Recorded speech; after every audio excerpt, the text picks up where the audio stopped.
What's going on, everybody? It's your boy Stoney, coming to you live from the TCM Museum of Minnesota. It's Friday night, baby. You know, it's a new episode of the Space Corps podcast every Friday, 8:30 p.m. Central. Come kick it with us live. If you can't make it, it's cool. We pop this back on YouTube, Rumble, Spotify, whatever it is. But if you like what you're seeing, of course, big shout out to the sponsors. The show is not possible without some love from the TCM Fan Club. It's actually the co-producer, Gilly. His heart, his passion, his soul went into this goddamn website, man. 100% free.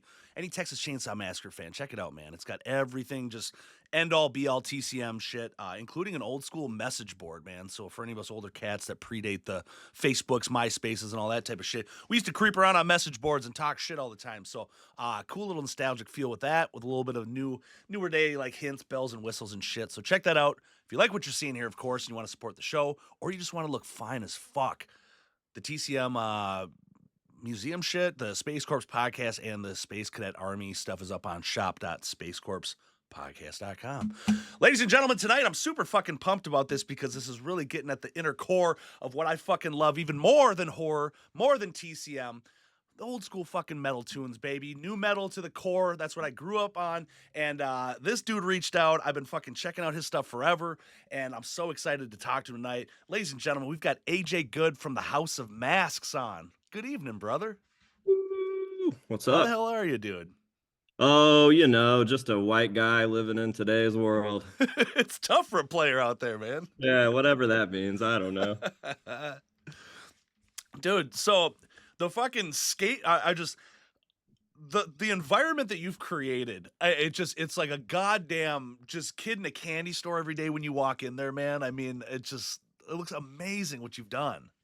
Yeah, it's pretty sick. I was thinking about it actually when I was waiting on you to get done with your coffee. Because I was sitting here and the rest of the dudes were still skating in the sanctuary and I could hear it and I was like, man, I don't know if this is going to like run over, if they're going to stick around like by the time we start doing this and then I'm going to feel bad because you're just going to hear like skateboarding in the back. And I was like, no, fuck that. I'm going to be pretty stoked about it because people are skating in my church right now. And that's Hell kind of yeah, dude. what it's all about. So, yeah, no, I love it. I have like my own personal toy store behind me and then a giant mask collection and a mini ramp and I got a dirt bike sitting over there. So yeah, life's good. It's fucking sweet, dude. So how did you land the church? Like what's the origin story on that? How long have you been in there for? It was a year last month that I got the keys. Okay. And it wasn't a positive story actually, as to why I got the place. So the original spot that I was at in downtown Chillicothe was it's such a weird long story. So originally when I was a kid, this shop was a bicycle shop called just north of Daytona.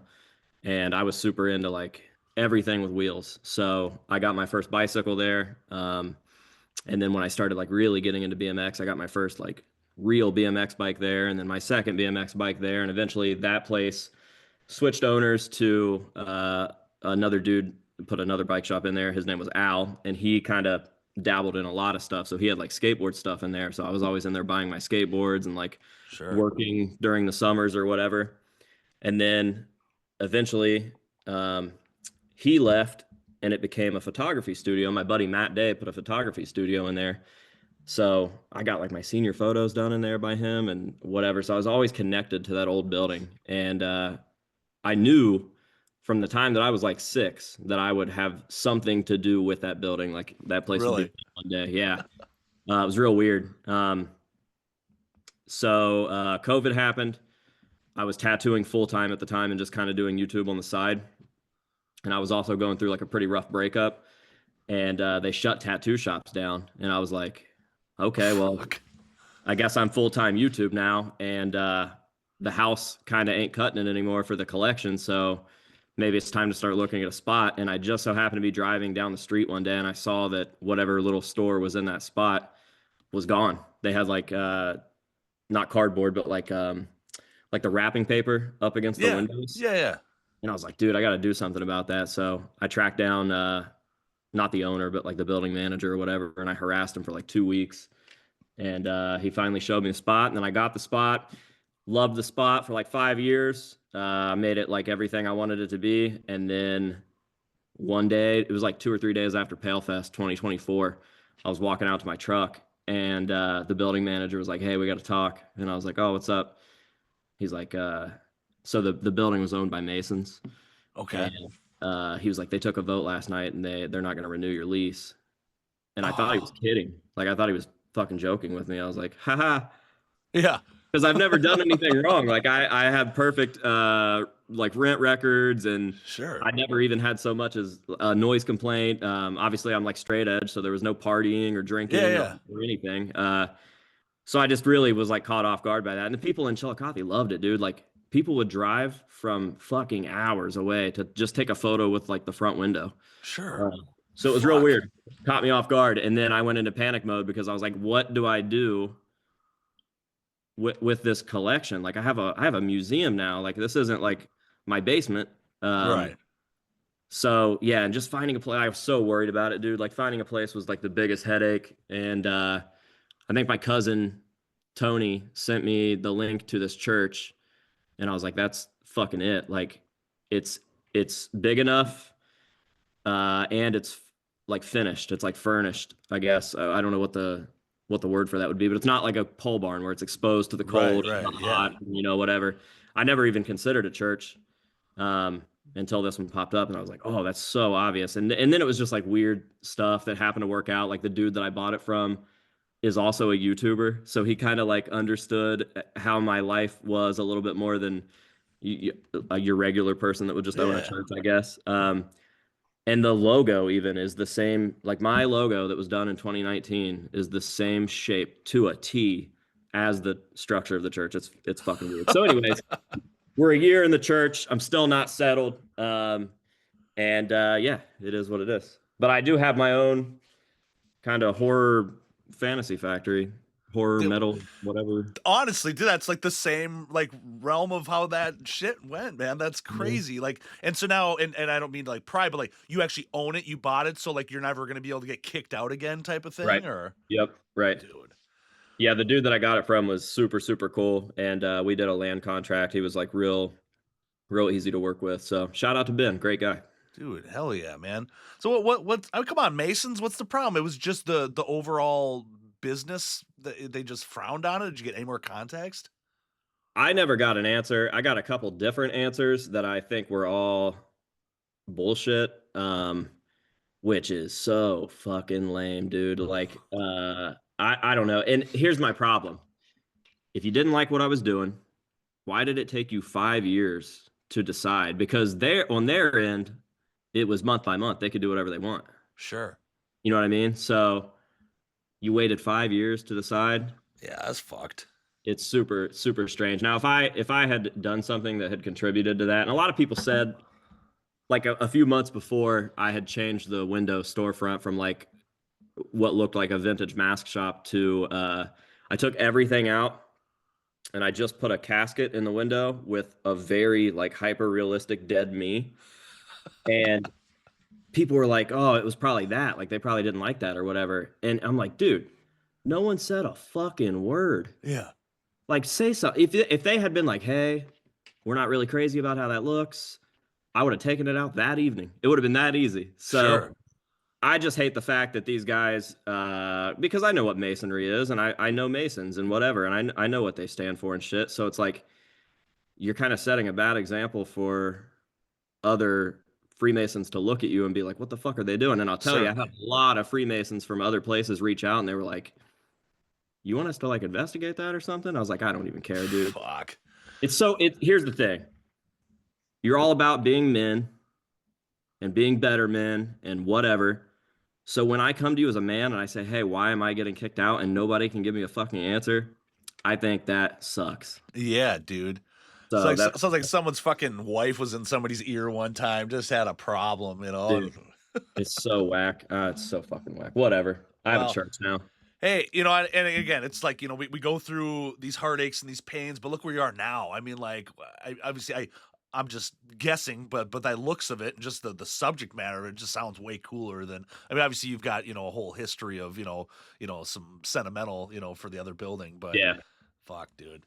So how long did it take to? It was like the skateboard ramps and shit, like the first thing, like day one construction, get in here, or was it just kind of dawn on you one day, like, dude, we could fit this right here? No. So actually, back to the fucking Masons. We had actually a few months prior to them kicking me out, they approached me and said, "Hey, we want to continue splitting the space up because the spot that I was in was illegally subleased like 20 years before I got in there, maybe longer, and they never quite finished it. So I was in this weird shaped thing that was kind of L shaped, surrounded by the other spot that was next to me, and they wanted to continue splitting that. So I would have gotten more room in the back, Okay. and the room in the back would have been perfect to put a mini ramp in. So that's what we had planned to do. We had a friend that had put one together, and it was outside, and he skated it like twice, and he's like, "Dude, I'm too old. Like I can't do it anymore." So I was like, "Well, like sell it to me. I'll put it inside. We'll put it in this back room. Like we're already in motion to get this going, and I got the new rent price and yada yada." Yeah. And then that happened, and I was like, "Fuck! Now I'm not going to get a mini ramp." But the mini ramp was still there, and the second that I saw the sanctuary, I knew exactly how the layout was going to be, and that was definitely one of the first things that we brought in, and then we started building stuff around it. So Dude. It's just with the stained glass and everything right behind it. I mean, it's just yeah, I don't know, man. I'm such a sucker for just the architecture and the history and that type of shit, and just to like incorporate that in your everyday like setting. You just see that all hmm the time. It's just I don't know, man. It's just got yeah, to do something to you. yeah, it's sick, and people don't get it until they walk in. Like I'm sure it looks cool on the internet, but dude, walking through the horror room into the main sanctuary Yeah. is fucking crazy. Fuck, man. So let's pivot onto like a lot of questions I got too. Like, so let's move on to the masks and all this shit. Mhm. Has this been something like ever since you were a kid, you were just kind of like your thing, obsessed with it? Halloween time came around, you had just fucking buckets of masks and things like that, or did it really more so start with like a love for the band with Slipknot and it kind of evolved from there? Or like, how did that even begin? So I've got like three core memories that I can remember kind of spinning me in this direction. And the further they go, the more like I guess like impressionable they were. The first one was my grandpa. Dude, I had to be like three. It's one of my earliest memories for sure.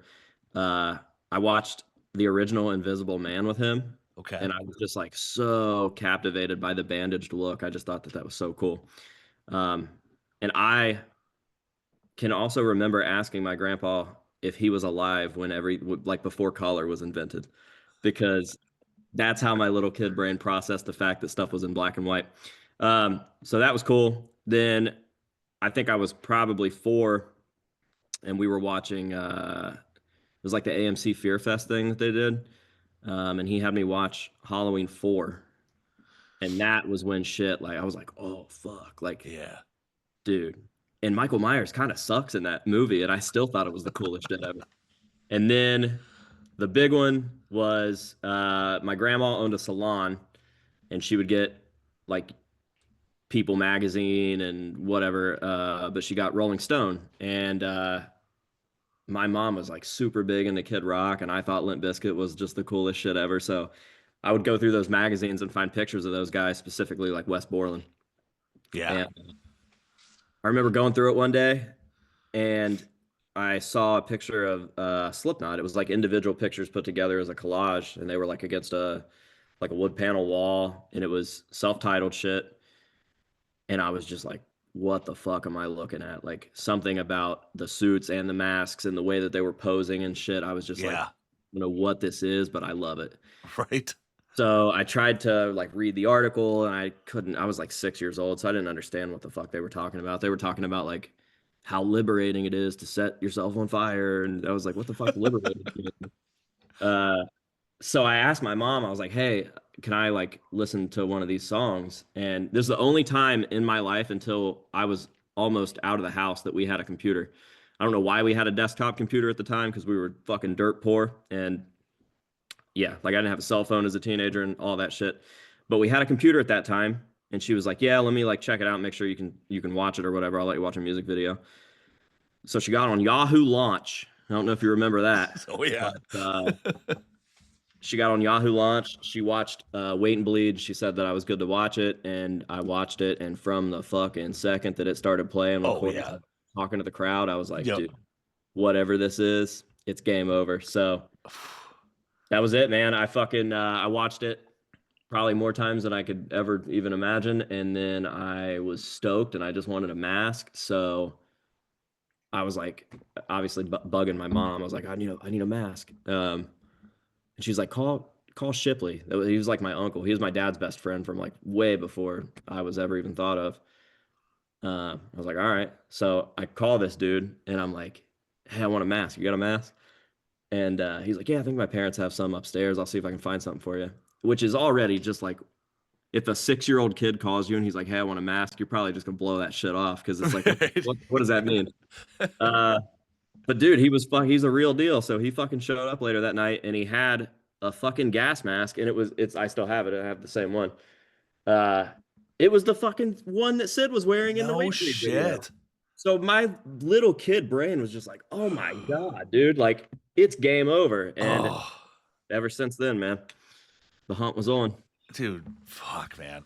That when I got into like heavy music when I was young, like I mean, the gateway was I got Korn's for Life is Peachy was the first thing that I had heard of, some real heavier music, and Mhm. yeah, that and Biscuit, and then the self-titled, came out for Slipknot, and that was like instantly switched because, like, I feel so many people felt that is, just.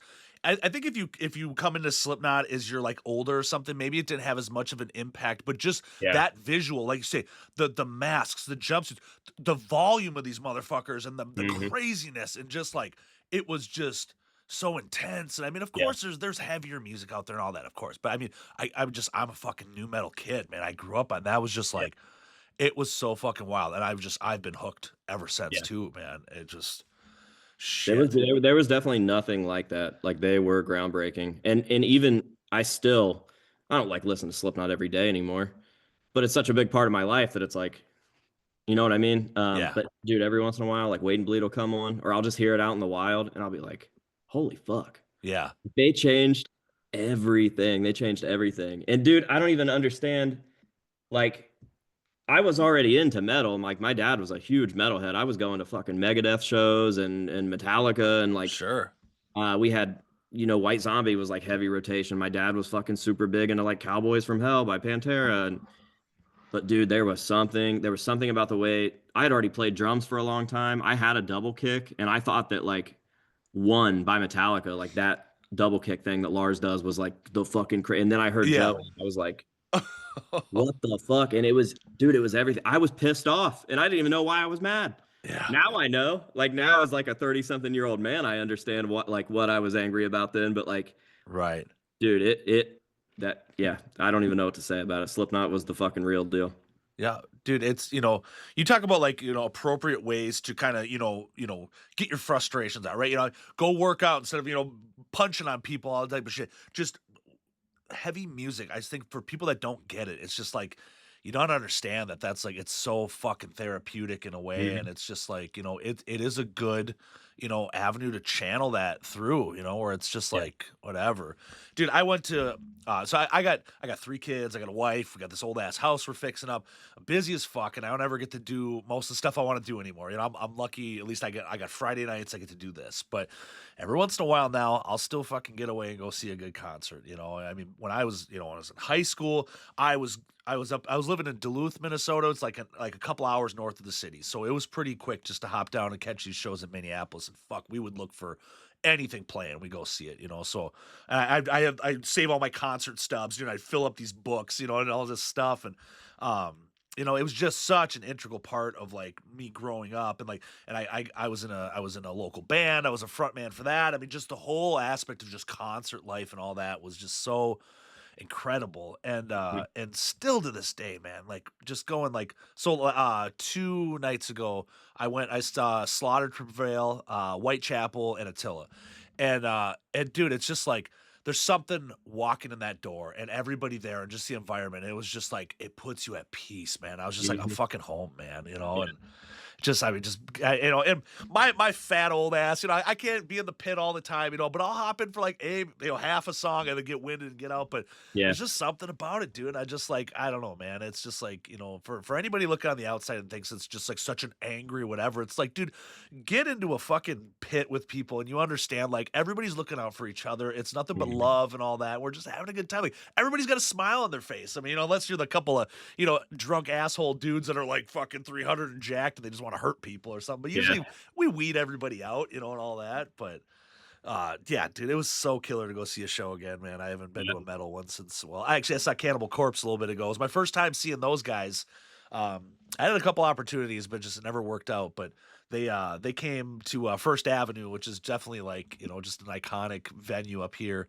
And I was just like, dude, I've never seen Cannibal before. They're coming here. I got tickets and like that was killer, man. So it was a Fuck really yeah. good time to see there.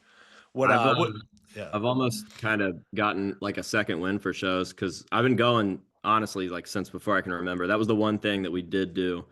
My dad was like he was in pretty good with like some like local Columbus bands that were on the bigger end of like being a Columbus band. Sure. So we were always at the Alrosa, we were always at Polaris, we were always doing something, and I had been to more big shows by the time that I was a teenager than most like adults were going to. Um, and then it just got amplified by the fact that the channel was what it was. All of a sudden, I'm fucking side stage for Slipknot all the time, and I'm side Yeah. stage for Mudvayne, and I'm like doing all this shit, and that's cool. Like my best friend that isn't local is Tyler Burgess. He was in Falling in Reverse, and like they're fucking huge. And it was like Sonic Temple weekend. I'd be up there. I, the only reason I'm name dropping and sound like a douchebag right now is to No, put this dude, into you're cool. perspective because what I'm about to say is the polar opposite. So when I'm side stage for Westmoreland, I'm side stage for Falling in Reverse, I'm side stage for Slipknot shit. That's all fucking sick. But I got a completely new appreciation for small shows after I started like mixing and mingling with Mauled. I don't know if you've seen me like promoting their stuff at all, Yeah. or Surfaced, or like these smaller deathcore bands and hardcore bands, and that scene is fucking sick. Like being afraid to go to a show again Yeah. brings me back to seeing Slipknot at such a young age when shit was still pretty crazy and people were crammed in to like Yeah. little spots and it was like scary. Like you're scared of the fucking band, you're scared of the crowd. The fear element of that is fucking sick. So like all those big shows and shit are awesome and I love that stuff and it is what it is. But dude, the feeling I get when I walk into like a smaller hardcore show at like a laundromat Yeah. is like something else. So shout out to Mauled, shout out to Surfaced. I just want to Yeah. throw that out there. My second wind of concertry in my life. Dude, hell yeah. Or like God, I can't remember the band name, but the kids that are what the fuck's up Denny's, just like those Yeah, weird venues where also you're yeah, like, no shit, we're doing this here. Like yeah. it's so cool. So like those hardcore shows is one style show I've never been to is like the people that are in the mosh pit, the fucking swinging, kicking, where there's so Dude, much distance between everybody. Is that like you go to those? there is Mauled does this fucking running gag where they say, hey, like, can everybody come up front? We're gonna get a picture. And then typically me, because I'll go on tour with them or whatever, and I have this camera right here. I'm like pretending to take the photo, but I'm actually recording. Uh-huh. Everybody gets together and Abe will do some shit like the Batista thumbs up, and then you'll hear like the bell hit and he thumbs down, and everybody just starts beating the fuck out of each other. Ah, It is priceless and hilarious and incredible, and that's my favorite part of the show. that's fucking awesome, dude. Yeah. Oh my god. Um, I want to say on the West Borland thing, man. That was again. I would just corn, biscuit, Mudvayne, all that shit. And when Wes left Biscuit, and Mhm. what big dumb face is what I'm getting at. Have you listened? Are you familiar? Did Oh you yeah. ever get into that at all? Yeah, Like, I thought that some of his coolest shit, especially theatrically, was out of Limp Bizkit. Yeah. So yeah, Big Dumb Face is like a great example of that because he was doing weird shit, Yeah. obviously. I Uh, something about that to me. I mean, it's like it's such an obscure, piece of music, out there, but to me just like understanding how like liberating that could be, like to also like to peel away from like, the vehicle that got you to where you are, where it's like you're kind of confined into what Limp Bizkit is, and all of a sudden for him just to be like, okay, I'm out and just, making this music in his basement with his brother Kyle, or whatever, and just like the most wild shit. I mean, it goes from, like sounds like fucking, midgets from Wizard of Oz, and all of a sudden, just mhm. this like, this fucking demon voices and that shit. Like, fuck, I was hooked on that stuff for a while. Then just, his Yeah. costume, his like monkey helmet and his underwear and shit. And like, God, I wish I could have caught those guys live when I don't, I think they only toured like once or something, Yeah. like one round, but, um, yeah, it just musically and just, as more of like an artistic whatever, it's just like, oh man, like you can make anything you want, dude. And it's just like, unless you're confined to,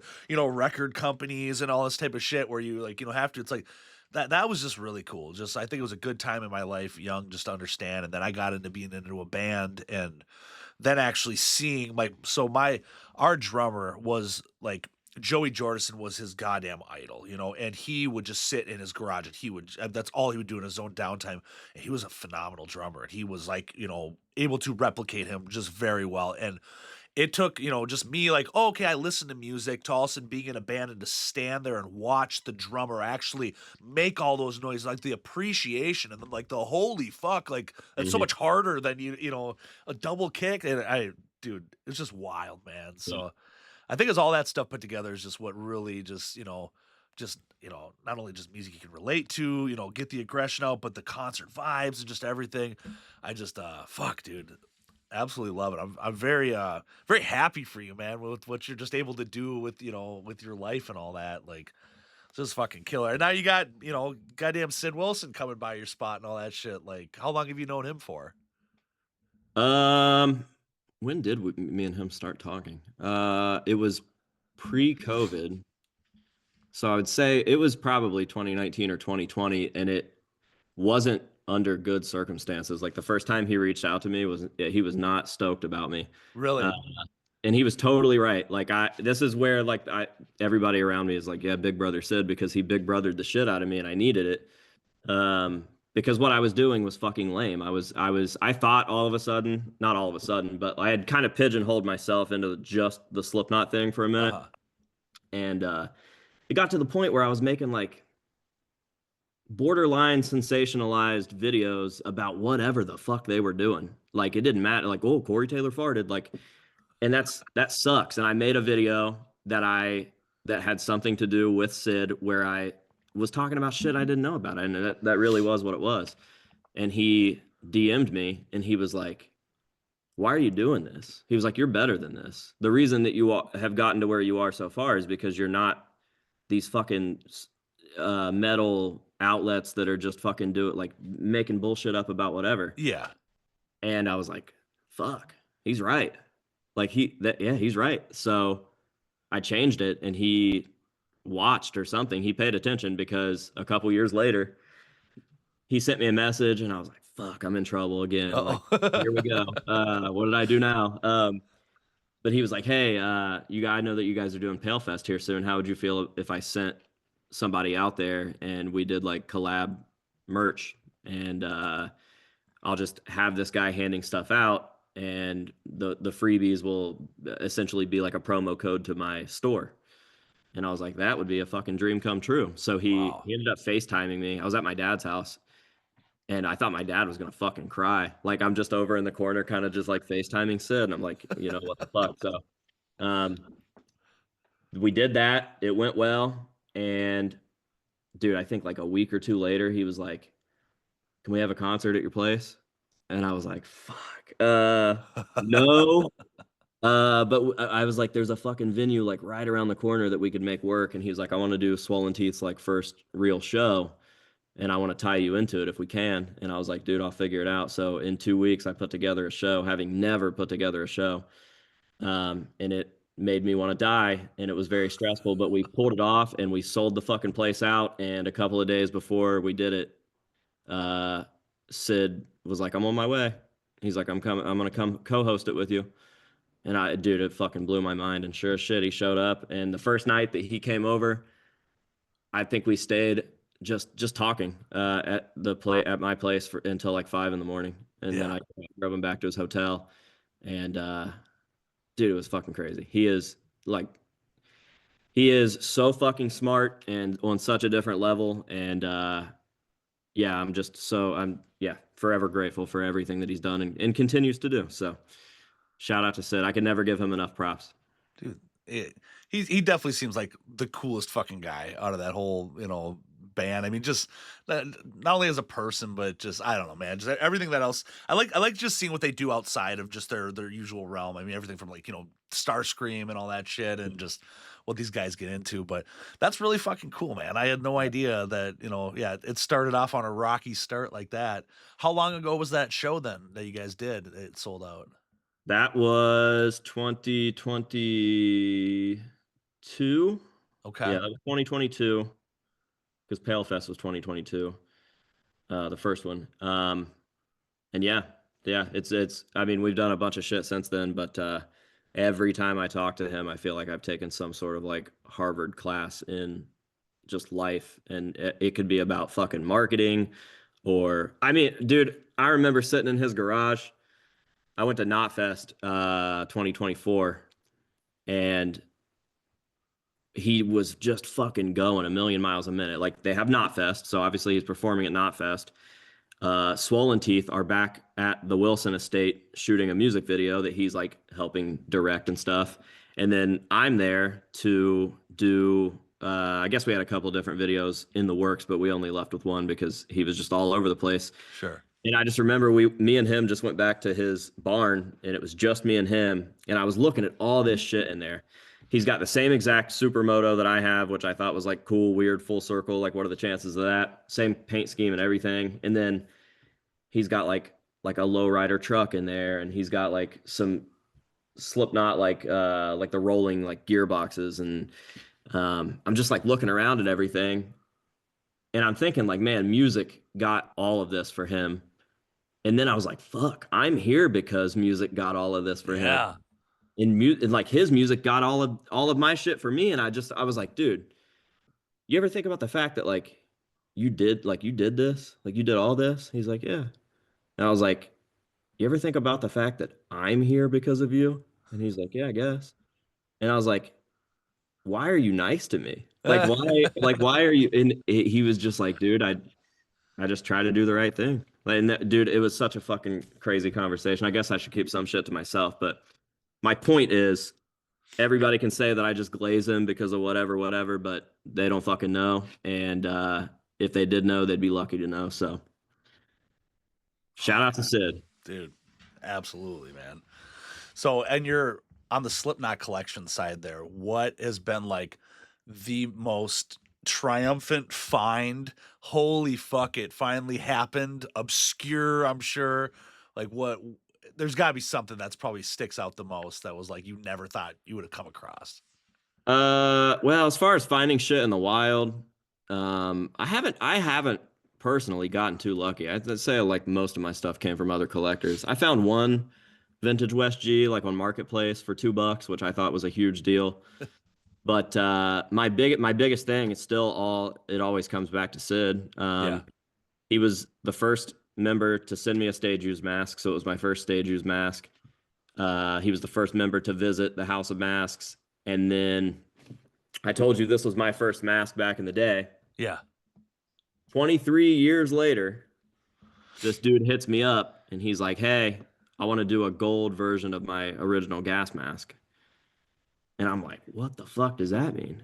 He's like, "I want to do a solid gold version." I was like, "Dude, I've never heard of anything like that ever. But let me figure it out." Yeah. So I put together a team. I hit up a dude named Joshua Everett, who's a crazy good artist who actually he comes from like the race car world. So he had started Oh, making masks out of like fucking carbon fiber and stuff. whoa. Yeah, and I was like, if there's anybody that can figure it out, it's him. So me and him just started going back and forth and just figuring out what we were gonna do and how we were gonna do it. And Yeah, we came up, we got it done. It was a fucking process, but we got it done, and they're super sick. And this ties back to my biggest score is we got the mask done for Sid. The last show of the 25th anniversary cycle was in Ohio. It was in wherever incarceration is, Mansfield. And I ended up going back to Sid's hotel in Columbus that night, and he came down. Well, where did he hand it off to me at? It must have been up. It must have been in the lobby. I think he came down in the lobby. Yeah, he came down to the lobby where I was like hanging out, and he had it behind his back, and he fucking handed it to me, and I was like, oh, we're doing that. So I keep it on my desk here as just like a reminder of what the fuck's going on. Is I keep Oh, my wow. OG, and then I keep the gold one because how full circle is that? Like my first mask ever Yeah. for the 25th anniversary, I get to help make the gold one, and then he hands it off to me at the end. So like, got a picture of him holding my first one with me holding the fucking gold one and shit. Dude. That's the special story for sure. Wow. Oh my God. That's so cool, dude. Dude, if I could cry, I would cry. Damn. Did you strap it on or anything? Did you at least put that fucking thing on once, the gold one? You know what? I haven't, and there's another fucking story as to why. A few years back at Sonic Temple, one of my best friends was a jeweler, and he made grills. And Sid was like, "Hey, I want to do grills that like match this thing, like something special to go with it." So we went up before Sonic Temple, and we were casting his teeth. And I hadn't seen the mask in person. Well, I saw it at a show. I went to that show that they did in the desert. It was like their first show back for the 25th anniversary thing. Where there was like 300 people there or whatever. Oh, yeah, yeah. Yep. Yeah. So I saw it there, but I didn't get to see it like up close and in person. So he brought it out in the hotel room, and I put it on there. And I was like looking at myself in the mirror or whatever. He's like, "You're gonna get shit on your face." I was like, "Yeah, I don't care, whatever." And I went to get my phone out to take a picture of me in the mask, and he was like, "Don't take a picture." And I thought he was fucking with me. And I was like, I can't tell if you're serious or not, because he fucks with me all the time. Like he is a troll. He's like, "I'm for real." And I was like, I still can't tell. And he's Yeah. like, "I'm serious." He's like, what's the point in taking a photo of it right now? Like, he's like, he's like, "It's my mask." He's like, "It's your mask. I get it. Like, it's your mask, but it's still my mask. Like, there will be a time for you to like take the picture and shit." He's like, "Right now, it's like my energy and stuff goes into that." And so I was like, Sure. "God, this motherfucker's got a point. Like, damn it." He's like, "The internet doesn't need, what are you going to get? 1,000 likes out of fucking posting a picture of my mask or whatever?" And I was like, he's fucking right. Yeah. Uh, I took it off, didn't take the picture, and after I got it, I never put it back on. So he handed it to me after the last show, and I've never worn it because he's totally right. And I've had people come over and like ask if they can wear it and shit. I'm like, no. And I Yeah. have to explain to them why or whatever. And dude, if you don't get it, then I don't know, kick rocks, I guess. Yeah, no shit, dude. Yeah, I don't even want to put it on though. Well, it's like those words of wisdom like that shit. It's like, yeah, once that moment hit and you're like, "Oh, okay, I get it." Yeah, Yeah. it's okay. That's what I Uh, mean by his I don't know what the fuck you'd call his lessons. Like their yeah, lessons. Yeah. sure. No, it's yeah, like I say, I mean, Big Brother Sid or like a fucking just a mentor type of thing. I mean, it's just like, Yeah. there's some people. It's just like, dude, I take your advice and the way your brain works to fucking heart, man, because I respect you that much. So it's as when somebody can share some insight like that, it's like Hmm. you better listen. Yeah, But absolutely. so who else out of the band then have you had come on over? You said he was the first. Have you had who else? Jay has been to the House of Masks.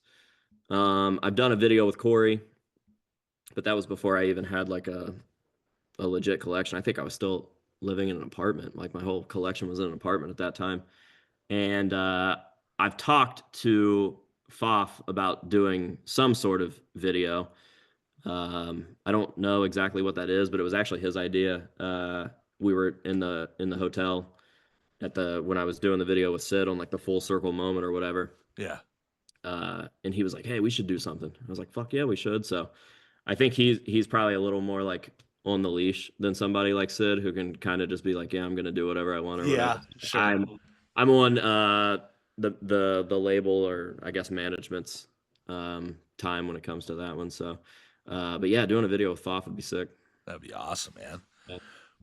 Now with the church setup and stuff, are you able to do some kind of live, type of events and stuff like that too, or is it not nearly the size for that? Well, it's bigger than the last spot where we did some live events, but the thing is, like, I never wanted the last spot to be open. The only reason that we did that is because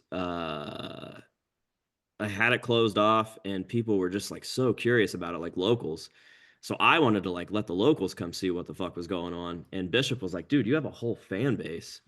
Like, do a meet and greet. Like how's something? Let people come in and look at the shit at least one time. Yeah. I was like, all right. So we like planned the first meet and greet. It was 2021.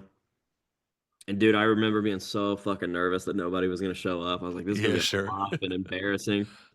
And like 10 minutes before we were supposed to open the doors, we were gonna open them from 6 to 10. I remember somebody coming back to like the little like green room area, and they were like, dude, there's a fucking line like out of sight. No It shit. goes, yeah, they're like, it goes so far that we don't know where it ends. And I was like, you're lying. And he showed me a picture, and I was like, holy fuck. Um, so yeah, we got the people in. We opened the doors at 6. We thought it'd be done by 10. I think we got the last people out at like 2:30 in the morning. Whoa.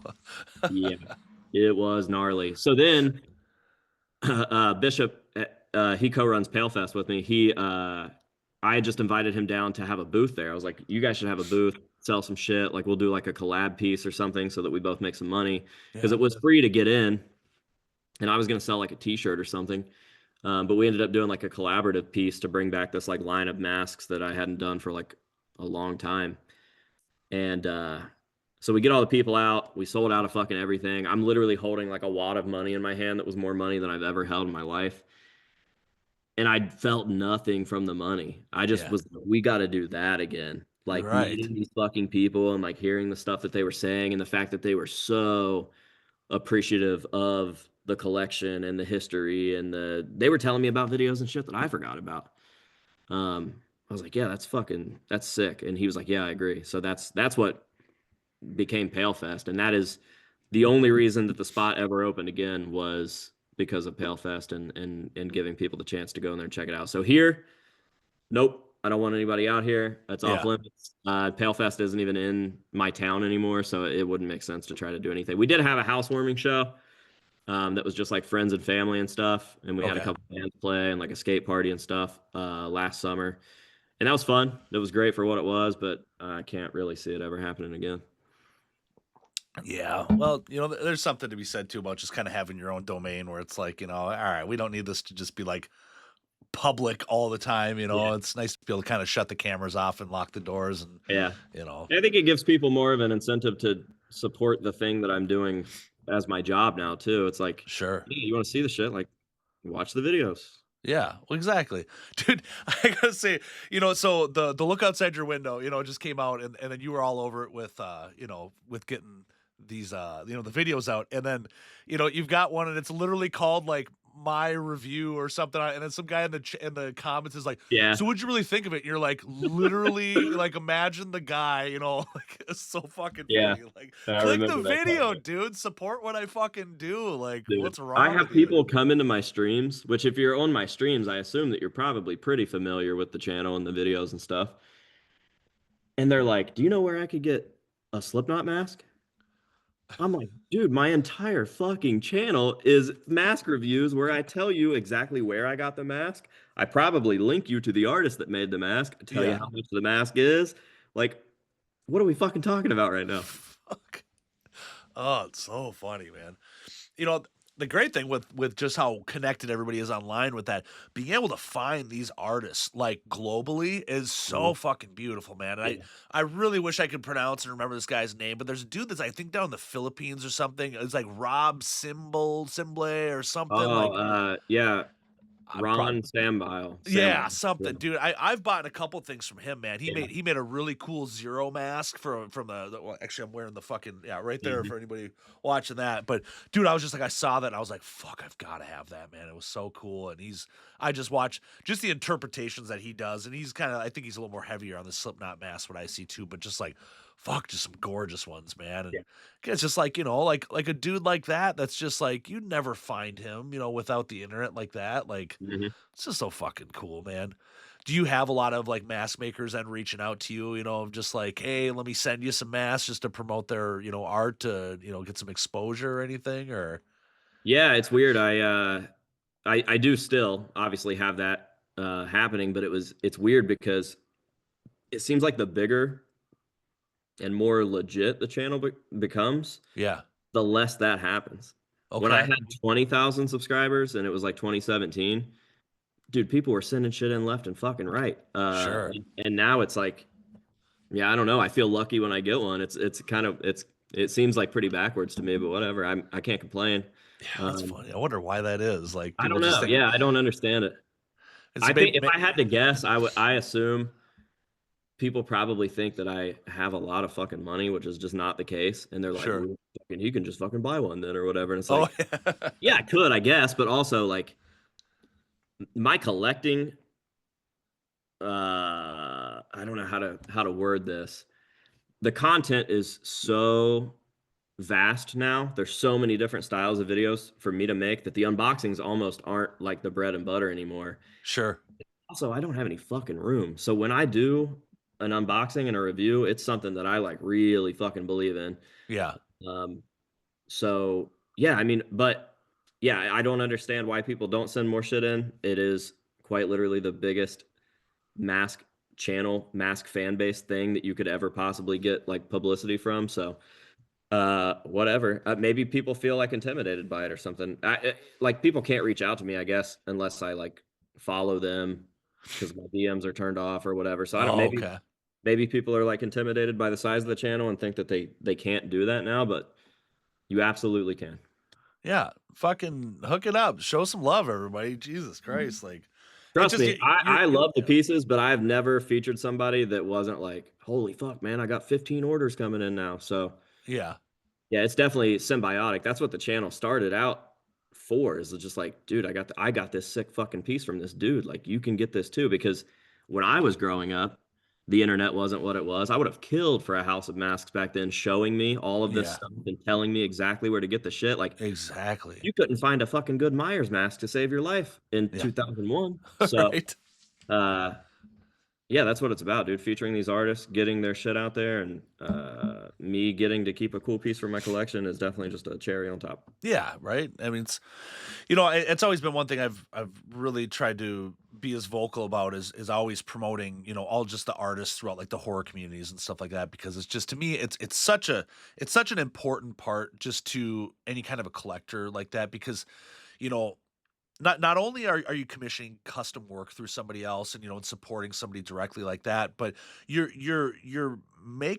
creating an identity, a personal identity to your collection where it's not just like, yeah, I mean, you can go and buy all these fucking figures in the store and I've got those too, but it's like for Mhm. if that's all your collection is, you just look like a goddamn toy store, and it's like to throw in some custom one of a kind pieces or just limited something like Yeah, dude, it just sticks the shit out so much, and I appreciate it because yeah, especially if it's like if you collect horror and you got an obscure movie or something that there's not a lot of releases for, you find somebody like that. It's like, dude, like I don't think people understand that you just talk to these artists and I just tell them what's in my fucking head, and also they're like, okay, yeah, let's do it, and like. Sometimes it's like, oh, that's exactly where I want, or they just take it a whole different way, and you're like, holy shit, you put a spin on it that I didn't even think about. And mhm, I don't know, dude. It's just a good way of connecting with people too, and I yeah, don't know. It's just, I got to the point too where it's like, this fucking there's only so much room I've got and I don't want it to look like a fucking hoarder, environment. So, I start to let, the smaller shit go and all that. And then nowadays it's really like I just trade it out for like really sentimental pieces where it's just like, dude, every fucking thing here, I could tell you the story of where I got it from, all this, and it's just like it just means so much more, especially when you start taking this shit to conventions, getting signed, like, pieces and all that. yeah. And we up in Minneapolis here, we've only got one horror convention, and I'm grateful for it, but it's definitely kind of a low, and there's not a lot of big, big names coming through, but Mhm. it's still cool when you do get like a TCM person coming through, and I can bring the shit that I wouldn't dare put in a mailbox, to some, Yeah. I have friends all over. Hey, I'll bring your shit and get it signed. It's like, dude, if this got fucking lost in the mail or damaged, like I don't know what the fuck I'd do, Yeah. and so that's been pretty fucking fun to be able to, add in there as well. But Yeah, we gotta get you and the family out to Palefest this year, dude. dude, fucking right, man. My youngest kid's 3 now, man. She's battle ready to go out and about. So I'm like, it's time to start fucking, spreading the wings a bit, man. That would be the one to do because if you guys get bored of like the horror convention aspect of it, like Yeah. we have a fucking water park.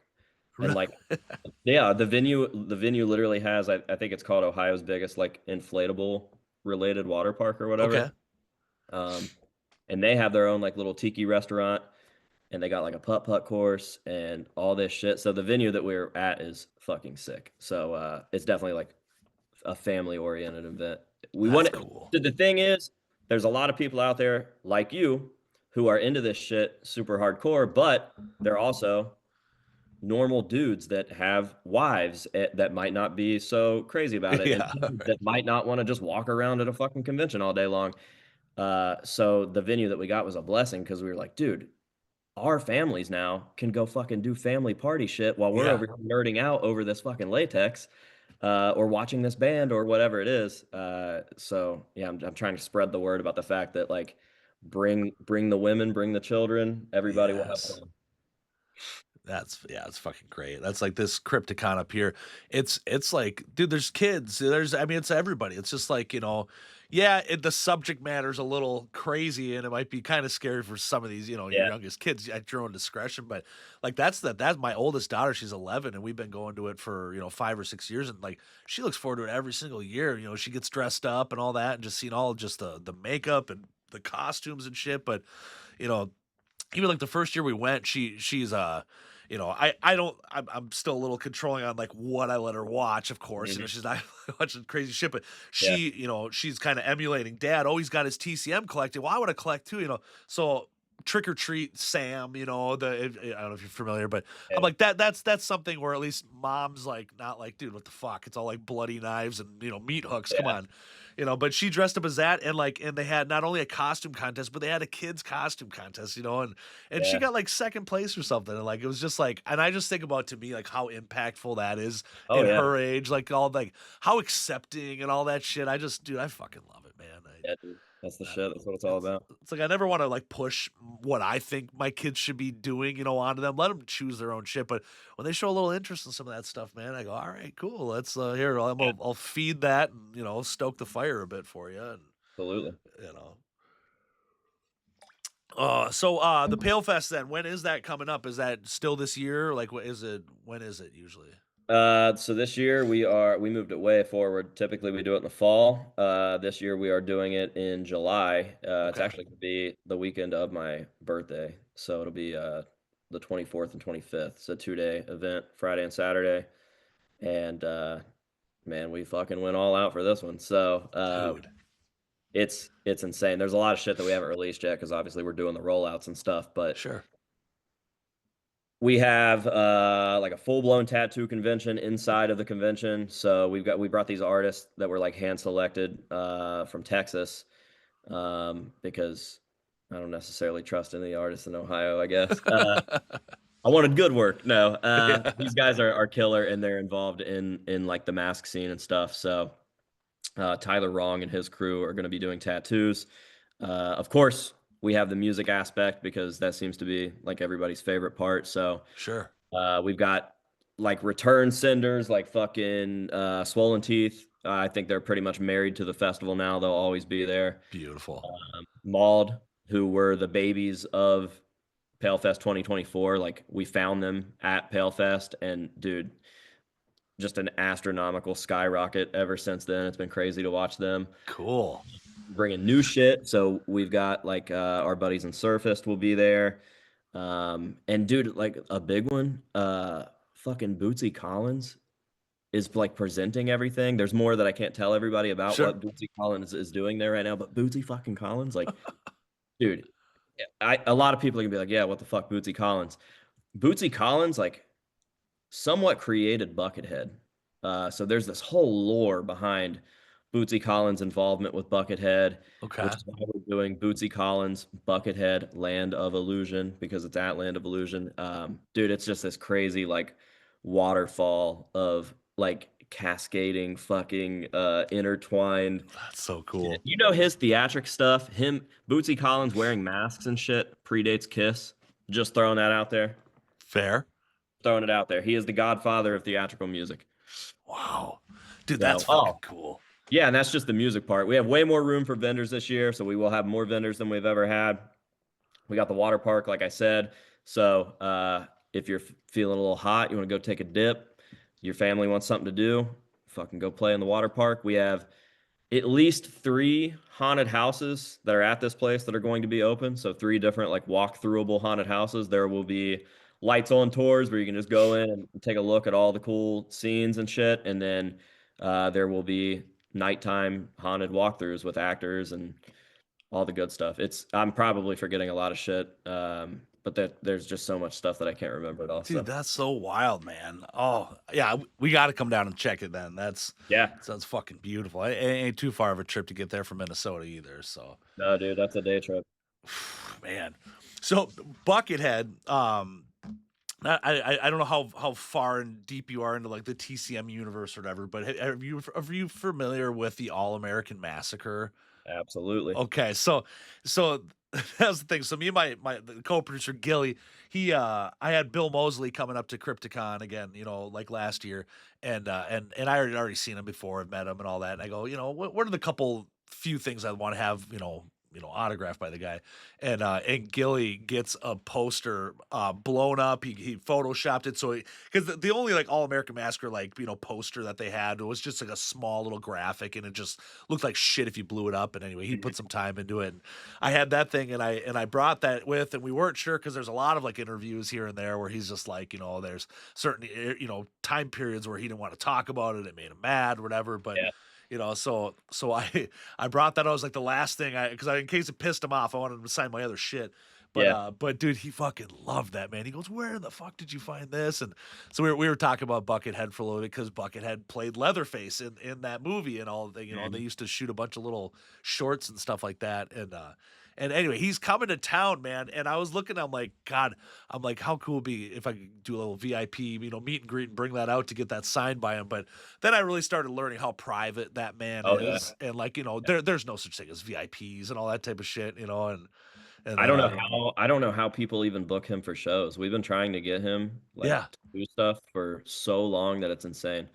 Uh, I remember it was probably 12 years ago when I first got into contact with Distortions Unlimited. They were like, "Hey, Buckethead uses like our stuff. Why don't you see if you can get a hold of him? We'll send him some shit, and maybe we can do like a signature line of these props and stuff, and have like the Buckethead stamp on it. We can all like benefit from it." yeah, And dude, I fucking went every direction I could outside of just like hiring a private investigator to try yeah. because I thought, dude, he's obviously a fan of Distortions. He'll love this. And there is no contacting that guy. So to get as far as we've gotten with him so far for Palefest this year is fucking crazy. Yeah. Well, that's amazing, dude. Also, did you know that Bill Mosley, outside of the All American Massacre thing, him and Buckethead had like a music project together? Yes, dude. What the Corn fuck's it bugs. called? Because it's Corn uh, bugs. yeah, I. It's wild. Like what Bill Mosley is got is like him and like Phil, from Pantera. Like they do something together, and Yeah, like it's just wild, man. He's a cool ass dude. Like, yeah. Yeah, he's always been nice to me, man. I bumped into him at a few conventions. He was always a cool dude. oh man, that's fucking killer, dude. I love that he like, if he's at a convention, there's like a 80% chance he's wearing a fucking Guar shirt. He's always in this Guar, and I always thought it was cool because I had like the long sleeve version of it. I was like, yeah, me and Bill Mosley had the same Guar tee. But I think that's fucking sick. That's so sweet. Oh man, yeah, Gore is definitely like a fucking old school for me too. That was like, watching growing up on Beavis and Butthead, and all of a sudden it's just like, that the video game and just seeing like just like fuck. I've yet to go to a Guar show, dude. I'll have to admit it. Like it just, You have to go. That's a bucket list show. dude. I gotta get covered in blood. We gotta. Yeah, wear a white tee that you decorate that day, like Sharpie it up, do whatever you're gonna do, and then wear it to that show, and then put it away.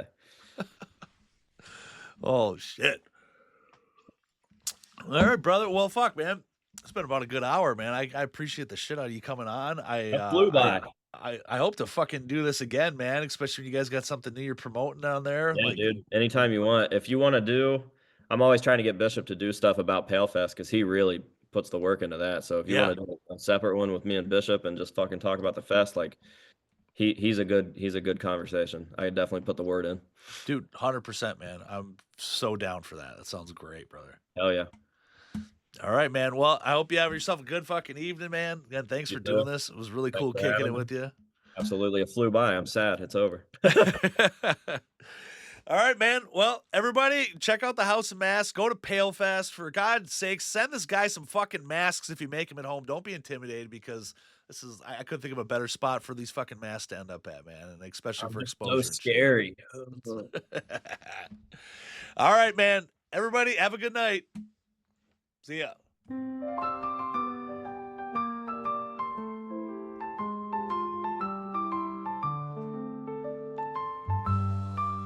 In the vast expanse where the cosmos sighs, drifts an ancient tale as old as the skies. A figure from stories now mythified, Space Corpse goes orbiting by.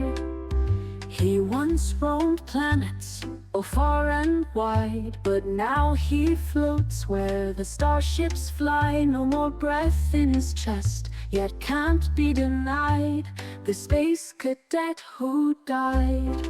Oh, oh, Space Corpse, in the void you glide, a spectral waltz in the galaxy's tide, floating free like a cosmic guide. Space Corpse goes orbiting by. Galaxies turn while he haunts with pride. No anchor to worlds, just space to bide. Gliding through stardust, no need to hide. This wanderer who never cried. In weightless silence where time collides, he drifts in dreams so amplified. Mysterious tales on mystic rides. Space Corpse haunts so dignified. Oh, oh, Space Corpse, in the void you glide, a spectral waltz in the galaxy's tide, floating free like a cosmic guide. Space Corpse goes orbiting by.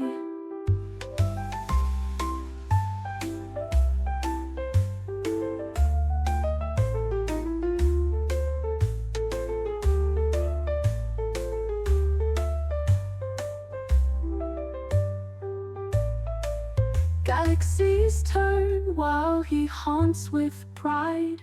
A spectral waltz in the galaxy's tide, floating free like a cosmic guide. Space Corpse goes orbiting by.